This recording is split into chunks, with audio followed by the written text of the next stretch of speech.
বন্ধুরা, আশা করি সকলে ভালো আছেন। আমিও ভালো আছি। আজকে সুফি দর্শন নিয়ে আলোচনা করব। মুসলমান যারা, তারা বিভিন্ন ভাগে আজকে বিশ্ববিখ্যাত এবং বিভিন্ন ভাগে বিভক্ত। শিয়া, সুন্নি, সুন্নিদের মধ্যে আবার বিভিন্ন ভাগ রয়েছে, শিয়াদের মধ্যে ভাগ রয়েছে। আমাদের বাংলাদেশে যেহেতু সুন্নি মুসলমানদের পরিমাণ বেশি, তাহলে তাদের ভাগগুলা মোটামুটি জানা দরকার।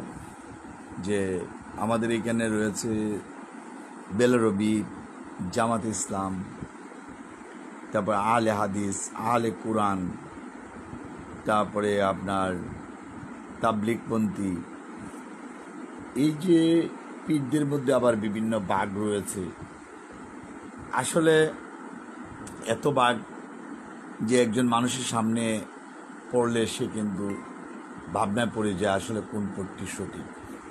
বাংলাদেশে প্রায় 40টি পথ এবং মত রয়েছে।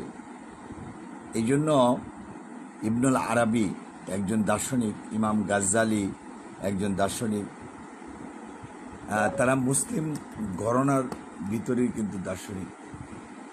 এই দার্শনিকদের মধ্যেও কিন্তু পার্থক্য রয়েছে। মৌলানা রুমি এবং এই অঞ্চলের মধ্যে আপনার চিশতিয়া তরিকার প্রবর্তক, ওনারা কিন্তু সুফি ছিলেন।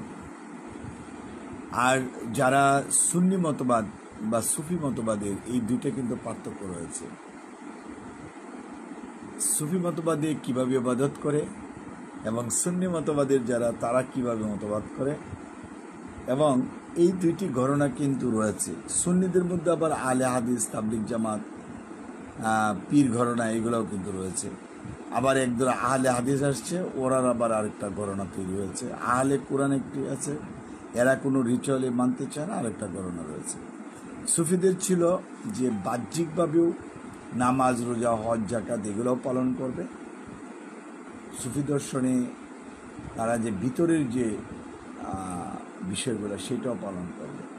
যেমন নিয়ত ও এখলাস, কালবি, মুরাকাবা বা ফানাফিল্লা এবং বাকাবিল্লা, এইগুলো কিন্তু মেনটেন করে। এবং তারা কিন্তু দেখা যায় যে সুফি যারা রয়েছে, তারা এই যে মুরাকাবা বা আত্মাকে কিভাবে পরিশুদ্ধ করবে, নফসকে কিভাবে পরিশুদ্ধ করে ধ্যানের স্তরে তাজাল্লি বা আলোকিত হবে, ফানাফিল্লাতে কিভাবে যাবে, বাকাবিল্লাতে, এগুলা গুরু বা শায়েক বা পীর সাহেব শিক্ষা দেন।